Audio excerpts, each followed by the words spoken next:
डस्का में 35 साल से नवाज शरीफ जिसको टिकट देता आ रहा है, उसको तुम ज़ारे शाह के नाम से जानते हो।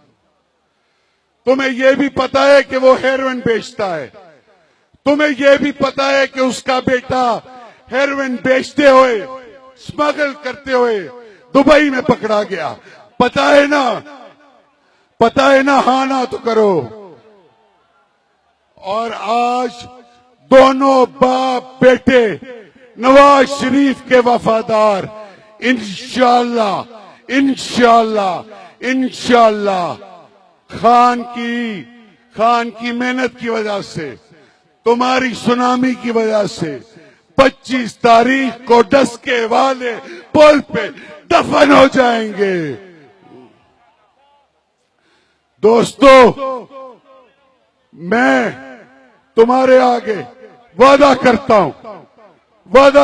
हूं